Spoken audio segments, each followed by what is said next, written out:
2024 के चुनाव के अभी 3 चरण बचे हुए हैं, लेकिन लोग सीटों को लेकर पूछने लगे हैं कि किसको कितनी सीटें आ रही। वैसे तो चुनाव आयोग का नियम है, कानून है कि आखिरी वोट पड़ने से पहले आप एग्जिट पोल या ओपिनियन पोल नहीं दिखा सकते, लेकिन नेता अपने अपने दावे करते रहते हैं। जैसे अमित शाह ने दावा किया कि अब तक की वोटिंग में उनकी 270 सीटें आ चुकी हैं और अब सिर्फ 400 पार करने की लड़ाई है। बीजेपी ने सीटों के नंबर बताना शुरू किया तो इंडी गठबंधन वाले भी ये सब सुनकर नर्वस होने लगे कि बॉस ये तो बता रहे हैं, वो भी अपने नंबर बताने में जुट गए कि ना हम भी बताएंगे। वो अपने नहीं बता रहे हमको कितने आ रहे हैं, वो भी यही बता रहे हैं मोदी को कितने आ रहे हैं। सब मोदी के ही नंबर बता रहे हैं, नरेंद्र मोदी के। बीजेपी वाले भी बता रहे हैं कि आएगा तो मोदी ही, इतनी सीटें आ गई हैं, और इंडी वाले भी बता रहे हैं कि नरेंद्र मोदी की कितनी सीटें आ रही।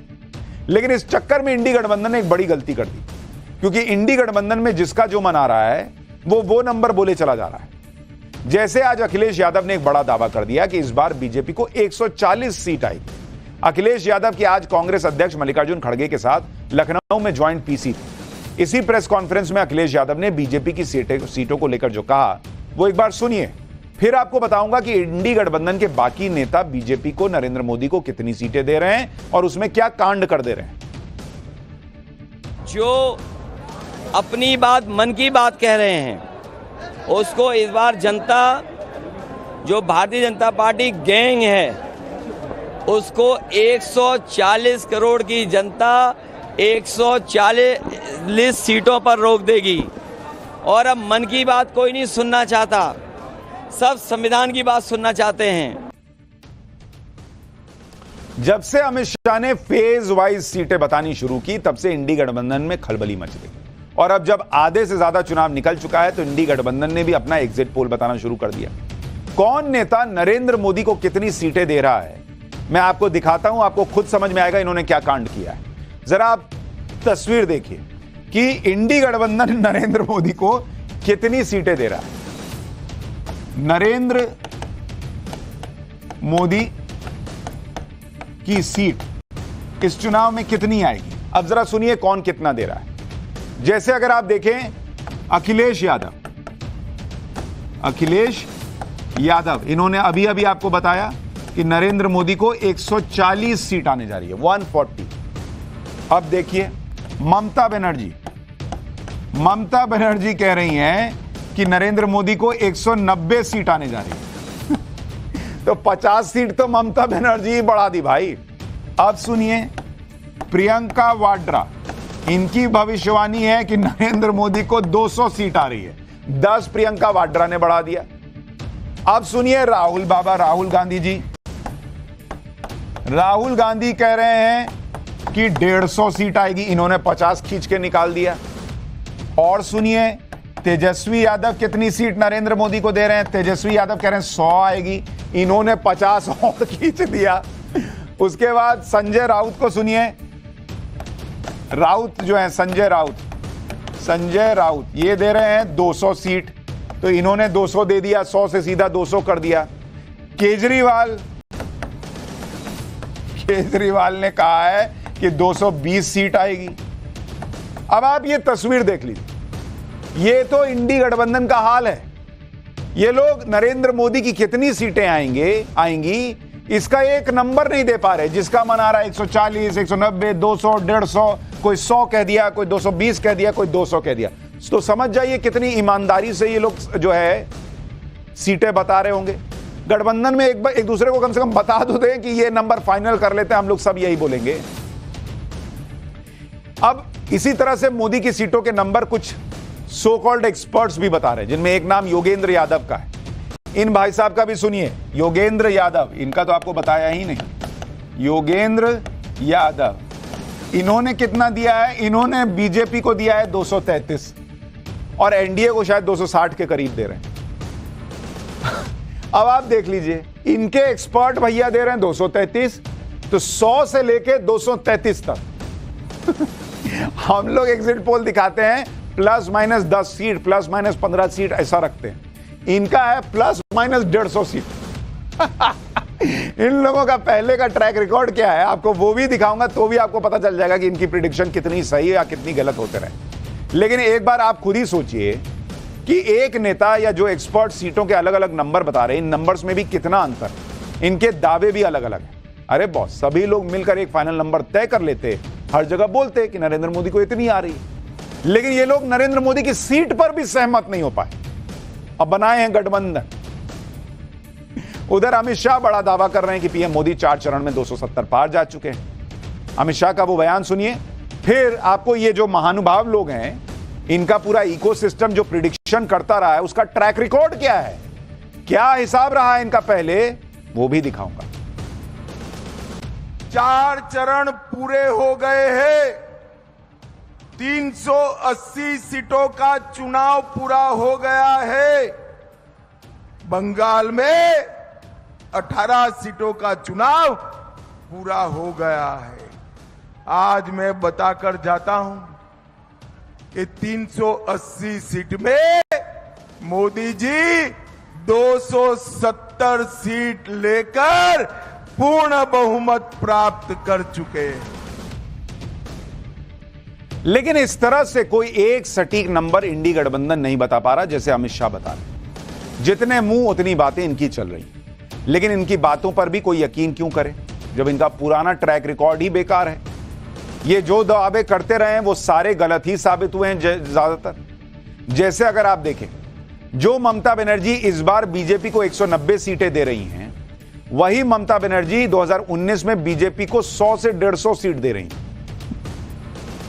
लेकिन नतीजा यह हुआ कि बीजेपी को 303 सीटें मिली थी। यह 2014 लिखा है, यह 2024 है, तो 2024 में 190 दे रही हैं, 2019 में इनका मामला गड़बड़ाया हुआ था। इसी तरह से ममता बनर्जी यूपी को लेकर भी 2019 में कह रही थी कि बीजेपी को तो सिर्फ 17 सीट मिलेगी, 17। बीजेपी को 62 सीट यूपी में आई थी। तो सोचिए इनका प्रिडिक्शन कितना सही रहता है। राहुल गांधी तो 2019 में कह रहे थे कि चुनाव के बाद बीजेपी खत्म, टाटा बाय बाय। इस बार कह रहे हैं कि बीजेपी 150 सीट पर सिमट जाएगी। पिछली बार जब उन्होंने कहा था बीजेपी खत्म हो जाएगी तो बीजेपी 300 पार चली गई थी। तो आज इस बार समझ लीजिए कि 150 पे खत्म पे 300 प्लस था, तो इस बार खत्म नहीं, 150 तो खुद ही दे रहे हैं, फिर 400 पहुंच जाएगी। फिर इसका मतलब अखिलेश यादव 2022 के यूपी विधानसभा चुनाव में कह रहे थे कि उनकी तो 400 सीटें आ रही हैं, लेकिन उनकी पार्टी को मात्र 111 सीट आई थी। कुछ महीने पहले जो विधानसभा चुनाव हुए उसी में आप देखिए, राहुल गांधी कह रहे थे कि छत्तीसगढ़ और मध्य प्रदेश तो आराम से जीत लेंगे, लेकिन दोनों राज्य कांग्रेस बहुत बुरी तरह से हारी। अब जो खुद को चुनावी एक्सपर्ट कहते हैं जैसे योगेंद्र यादव, वो 2019 में बीजेपी के बारे में कह रहे थे कि 200 पार भी नहीं होगा। ये योगेंद्र यादव बोले थे कि 200 पार भी बीजेपी नहीं जाएगी। इस बार तो योगेंद्र यादव खुद 233 दे रहे हैं। तो जब बोले थे कि 200 से कम आएगी तब बीजेपी 303 पे थी, 200 कम 303, 233, तो सोचिए कहां जाएगा। तो इसलिए मैं कह रहा हूं कि इनको कौन सीरियसली लेगा। एक तो नंबर एक नहीं दे पा रहे हैं और ट्रैक रिकॉर्ड बेकार है वाला। इसलिए जब इस तरह से सीटों को लेकर दावे किए जाते हैं जिसमें कोई लॉजिक नहीं दिखता, तो यह बताता है कि किस तरह से अंदर ये लोग नर्वस हो रखे हैं। इंडी गठबंधन की बेचैनी इस बात से भी समझी जा सकती है कि आज उन्होंने बीच चुनाव में पीएम मोदी की मुफ्त राशन स्कीम की काट में एक बड़ा ऐलान किया। पीएम मोदी ने देश के गरीबों के लिए प्रधानमंत्री गरीब कल्याण अन्न योजना शुरू की, जिसके तहत देश के 80 करोड़ से ज्यादा लोगों को मुफ्त राशन मिल रहा है। इसके तहत गरीब परिवार के हर सदस्य को 5 किलो राशन मिलता है। कांग्रेस और इंडी गठबंधन इस योजना की वजह से नर्वस है। उनको फीडबैक मिल रहा होगा कि भाई जिसने राशन लिया वो मोदी को वोट क्यों नहीं देगा। इनको लग रहा है कि मुफ्त राशन योजना के लाभार्थियों के वोट पीएम मोदी को मिल रहे हैं। इसलिए अब कांग्रेस कह रही है कि अगर इंडी गठबंधन की सरकार बनी तो ये 10 किलो राशन मुफ्त देगी। सुनिए मल्लिकार्जुन खड़गे को, फिर बताऊंगा कि इंडी गठबंधन के लिए कैसे पीएम मोदी की योजनाओं की काट निकालना आसान नहीं।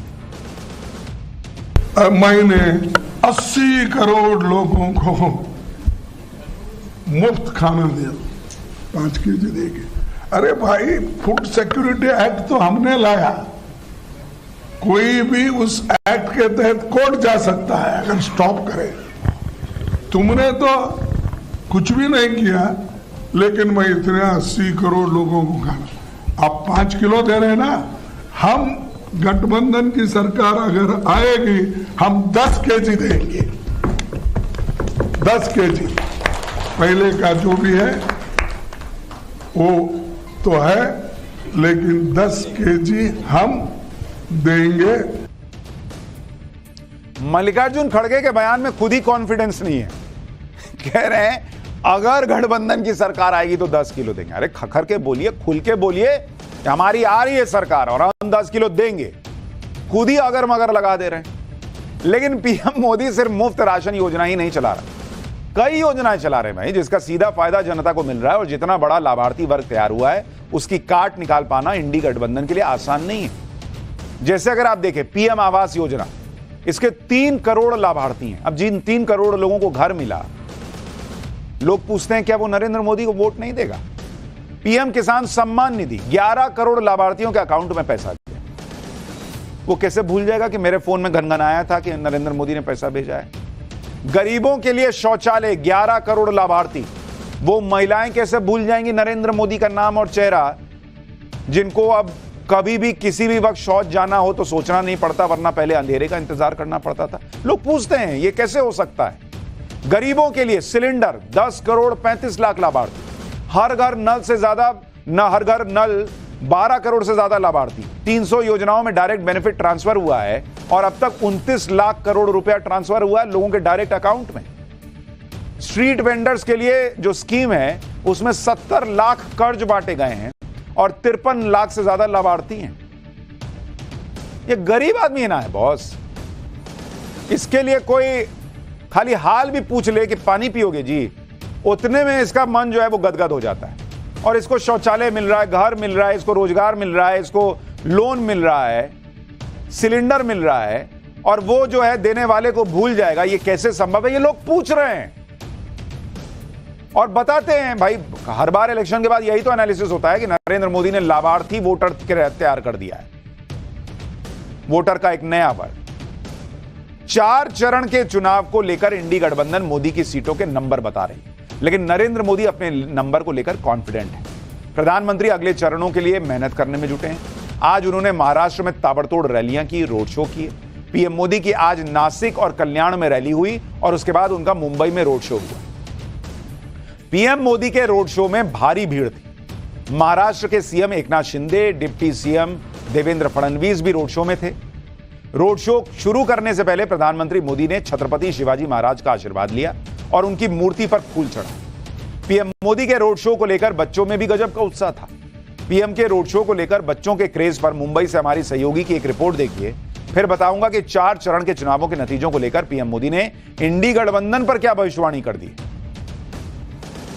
आप देख सकते हैं Modi ji best PM ever, we love you, ऐसे मैसेजेस जो है वो बच्चों द्वारा सामने आ रहे हैं। मैं बच्चों से बातचीत करूंगी। आप लोगों ने प्रधानमंत्री को देखा?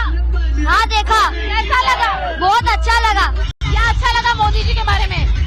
कि वो सबको अच्छे से हाई कर रहे थे और सबको अच्छे से नमस्ते ग्रीटिंग दे रहे थे। अच्छा, आपको कैसा लगा? बहुत अच्छा लगा। आपको बहुत अच्छा। और मोदी जी के आने के बाद इंडिया में काफी डेवलपमेंट हुए। क्या डेवलपमेंट हुए? राम मंदिर अयोध्या में 800 साल बाद राम जी को वापस की जगह मिली है। आप राम मंदिर गए हो? नहीं, आओ जाएंगे हम। बहुत अच्छा लगा उनको देख के। क्या उम्मीदें हैं प्रधानमंत्री से? होगा उनका सब सपोर्ट, सब उसको वोट करेंगे। यस, वही बनेंगे। यानी छोटे छोटे बच्चे भी मोदी मोदी कर रहे हैं। मुंबई में रोड शो से पहले नासिक की रैली में प्रधानमंत्री मोदी ने 4 चरण के चुनावों के नतीजों की भविष्यवाणी कर दी। पीएम मोदी ने कहा कि 4 चरण के जो चुनाव हुए हैं, इन 4 चरणों में जनता ने इंडी गठबंधन को चारों तरफ से चित कर दिया। पीएम मोदी ने कहा कि चुनाव में कांग्रेस को इतनी सीटें भी नहीं मिलने जा रही कि उसे विपक्ष की मान्यता मिल पाए, इसलिए विपक्ष का दर्जा हासिल करने के लिए चुनाव के बाद इंडी गठबंधन के दलों का कांग्रेस में मर्जर करने का आइडिया दिया जा रहा है। पहले सुनिए कांग्रेस के इस आइडिया पर पीएम मोदी ने क्या कहा, फिर आपको यूपी में क्लीन स्वीप के लिए पीएम मोदी की ताबड़तोड़ रैलियों के प्लान के बारे में बताऊंगा। यूपी का प्लान, उन्होंने सभी छोटे छोटे दल जो है, इन दलों को ये सुझाव दिया है कि चुनाव समाप्त होने के बाद इन सभी छोटी पार्टियों ने कांग्रेस में मर्जर कर देना चाहिए, यानी अपने अपने शटर बंद कर देने चाहिए। क्योंकि उनको लगता है कि अगर ये सभी दुकानें उस दुकान में मिल जाएगी तो शायद इतना नंबर हो जाए ताकि वो मान्य विपक्ष बन जाए। ये हाल है इनका। अपने तूफानी दौरे से महाराष्ट्र में 5वें चरण का माहौल सेट करने के बाद प्रधानमंत्री आज फिर वाराणसी पहुंचेंगे और फिर अगले 2 दिन यूपी में बीजेपी के क्लीन स्वीप के लिए ताबड़तोड़ रैलियां करने वाले हैं। यूपी में पीएम मोदी के धुआंधार प्रचार का शेड्यूल सुनिए। 16 मई को प्रधानमंत्री लालगंज, जौनपुर, भदोही और प्रतापगढ़ में चुनावी रैली करेंगे। 17 मई को बाराबंकी, फतेहपुर और हमीरपुर में पीएम मोदी की चुनावी रैली होने वाली है। प्रधानमंत्री 2 दिन में यूपी में जो चुनावी रैलियां करेंगे उनके जरिए अगले चरण के चुनावों के लिए 14 लोकसभा सीटें कवर हो जाएंगी। 2 दिन में 14 सीट कवर। ये लोकसभा सीटें कौन सी हैं जो कवर हो जाएंगी? एक तो है जौनपुर, फिर है मछली शहर, भदोही, प्रतापगढ़, लालगंज, आजमगढ़, बाराबंकी, मोहनलालगंज, फतेहपुर, कौशाम्बी, बांदा, हमीरपुर, जालौन और झांसी। प्रधानमंत्री मोदी जिन सीटों पर प्रचार करेंगे उनमें जौनपुर की सीट बहुत महत्वपूर्ण है। जौनपुर से बीजेपी के कृपा शंकर सिंह चुनाव लड़ रहे हैं। जौनपुर में पीएम मोदी की रैली से पहले ही बड़ा खेला हो गया। जौनपुर से बीएसपी ने बाहुबली धनंजय सिंह की पत्नी श्रीकला रेड्डी को टिकट दिया। माना जा रहा था कि धनंजय सिंह की पत्नी के चुनाव लड़ने से कृपा शंकर सिंह को परेशानी हो सकती है, लेकिन इसके बाद खेला शुरू हो गया। धनंजय सिंह यू टर्न लेकर बीएसपी से बीजेपी के समर्थक हो गए। आप देखिए, 1 मई को धनंजय सिंह बरेली सेंट्रल जेल से जमानत पर रिहा हुए। 6 मई को बीएसपी ने धनंजय सिंह की पत्नी श्रीकला रेड्डी को टिकट काटा। 8 दिन बाद 14 मई को धनंजय सिंह ने बीजेपी को समर्थन देने का ऐलान कर दिया। सुनिए धनंजय सिंह को, फिर बताऊंगा कि पूर्वांचल में क्षत्रिय इतने महत्वपूर्ण क्यों हैं और कैसे बीजेपी ने पूर्वांचल का गेम सेट किया है। चुनाव में हम औरों की तरह नहीं कि हम तटस्थ हैं। हम यहाँ पर आप लोगों को यही आग्रह करेंगे कि प्रदेश में एक अच्छी सरकार चल रही है, आप लोग भारतीय जनता पार्टी को वोट करें। धनंजय सिंह के समर्थन से पूर्वांचल में बीजेपी की राह आसान हो गई, क्योंकि पूर्वांचल की कई सीटों पर धनंजय सिंह का प्रभाव माना जाता है। धनंजय सिंह की पकड़ क्षत्रियों के अलावा दलितों और ओबीसी वर्ग पर भी। धनंजय सिंह जौनपुर से सांसद और 2 बार विधायक रह चुके हैं। धनंजय सिंह ने सभी जातियों के लोगों को अपनी टीम में रखा हुआ है। लोकल लेवल पर धनंजय सिंह का कनेक्ट बहुत जोरदार माना जाता है। यानी धनंजय सिंह के समर्थन से बीजेपी के लिए न केवल जौनपुर का चुनाव आसान हुआ, बल्कि पूर्वांचल का समीकरण भी बीजेपी के पक्ष में जा सकता है। यूपी के बाहुबली धनंजय सिंह ने अपने समर्थकों के बीच बीजेपी के समर्थन का ऐलान किया, तो यूपी के एक और बाहुबली राजा भैया ने भी अपने पत्ते खोल दिए। राजा भैया ने अपने समर्थकों के साथ बैठक करने के बाद कह दिया कि वो चुनाव में किसी पार्टी का समर्थन नहीं करेंगे, लेकिन राजा भैया ने अपने समर्थकों को किसी भी पार्टी का सपोर्ट करने की छूट दे दी। राजा भैया के चुनाव में न्यूट्रल रहने की वजह आगे बताऊंगा, पहले सुनिए लोकसभा चुनाव में अपने रुख को लेकर राजा भैया ने कहा क्या है। सबसे राय लेने के बाद अब ये निर्णय लिया गया कि इस चुनाव में जनसत्ता दल की तरफ से कोई किसी के समर्थन का निर्णय नहीं लिया गया है और सभी सम्मानित जो कार्यकर्ता समर्थक है, जिनका जहां मन हो, जिसको मतदान करना, जिसको आशीर्वाद देना, वो स्वतंत्र है, वहां कर सकते हैं। असल में राजा भैया की इस घोषणा से पहले बीजेपी और समाजवादी पार्टी के नेता लगातार उन्हें अपने खेमे में लेने की कोशिश में जुटे रहे। कुछ दिन पहले राजा भैया की बेंगलुरु में गृह मंत्री अमित शाह के साथ मुलाकात भी हुई, जिसके बाद माना जा रहा था कि राजा भैया बीजेपी को अपना समर्थन दे सकते हैं, जिसका असर कौशाम्बी और प्रतापगढ़ की लोकसभा सीट पर पड़ता, क्योंकि राजा भैया खुद कुंडा सीट पर 28 साल से विधायक हैं, जबकि उनकी पार्टी के विनोद सरोज बाबागंज सीट से चौथी बार विधायक चुने गए। ये दोनों विधानसभा सीटें कौशाम्बी लोकसभा में आती हैं। इसके अलावा राजा भैया के रिश्तेदार अक्षय प्रताप सिंह प्रतापगढ़ क्षेत्र से एमएलसी हैं। इस तरह कौशाम्बी और प्रतापगढ़ दोनों सीटों पर राजा भैया का सियासी प्रभाव है। माना जाता है कि कौशाम्बी और प्रतापगढ़ में राजा भैया को सिर्फ ठाकुर ही नहीं, बल्कि पासी, यादव, कुर्मी और मुस्लिम वोटर्स का भी समर्थन मिलता है। हालांकि 2019 के लोकसभा चुनाव में राजा भैया ने कौशाम्बी और प्रतापगढ़ दोनों सीटों पर कैंडिडेट उतारा था, लेकिन कौशाम्बी सीट पर उनकी पार्टी का कैंडिडेट तीसरे और प्रतापगढ़ सीट पर चौथे नंबर पर रहा। 5वें चरण में कई वीआईपी सीटों पर भी मतदान होना है, जैसे रायबरेली और अमेठी। अमेठी से भागकर राहुल गांधी रायबरेली से चुनाव लड़ रहे हैं। रायबरेली को कांग्रेस की सबसे सेफ सीट माना जाता है। वैसे सेफ सीट तो अमेठी भी हुआ करती थी, लेकिन 2019 में स्मृति ईरानी ने अमेठी में राहुल को हरा दिया और इसी वजह से राहुल ने अमेठी की बजाय रायबरेली से चुनाव लड़ने का फैसला किया। कांग्रेस दावा करती है कि रायबरेली से राहुल गांधी आराम से जीत जाएंगे। इसके बाद भी कांग्रेस ने रायबरेली में पूरी ताकत झोंक रखी है। प्रियंका वाड्रा गली गली जाकर राहुल के लिए प्रचार कर रही हैं। हर रैली और सभा में अपने परिवार की शहादत का जिक्र करती हैं, बताती हैं कि रायबरेली से कांग्रेस का कितना पुराना नाता है। इतना ही नहीं, अब तो कांग्रेस अध्यक्ष मल्लिकार्जुन खड़गे भी रायबरेली में राहुल के प्रचार के लिए पहुंच गए। खड़गे ने कहा कि पीएम मोदी सत्ता में बने रहने के लिए सब कुछ कर रहे हैं, जबकि सोनिया गांधी ने सत्ता को ठुकरा दिया था। कांग्रेस ने हमेशा बलिदान देकर देश की सेवा की। छत्तीसगढ़ के पूर्व मुख्यमंत्री भूपेश बघेल भी प्रचार के लिए रायबरेली पहुंचे। मतलब रायबरेली सीट पर पूरा जोर लगाना पड़ रहा है इन लोगों को। भूपेश बघेल ने तो रायबरेली में बहुत बड़ा दावा कर दिया, जिससे इंडी गठबंधन में खलबली मच गई। भूपेश बघेल ने रायबरेली की जनता से कह दिया कि आप सांसद नहीं चुनने वाले हैं, देश का अगला प्रधानमंत्री चुन रहे हैं। सुनिए भूपेश बघेल को। सदस्य नहीं चुन रहे हैं और इंदिरा जी के बाद अब अवसर आया है कि आप इस लोकसभा से आप सांसद नहीं बल्कि प्रधानमंत्री चुने जा रहे हैं। होने जा रहा है जिसके आप सब गवाह बनेंगे, साक्षी बनेंगे और उसमें आप भागीदार बनेंगे। अब बताइए, भूपेश बघेल ने तो दावा ठोक दिया कि रायबरेली से देश का प्रधानमंत्री चुना जाएगा, लेकिन क्या इस बयान से अखिलेश यादव सहमत हैं? सुनिए अखिलेश यादव। इस पर आपकी क्या राय है कि रायबरेली से क्या प्रधानमंत्री भेजेंगे दिल्ली? नहीं, हम अपनी कोई स्ट्रेटेजी आपको नहीं बताएंगे।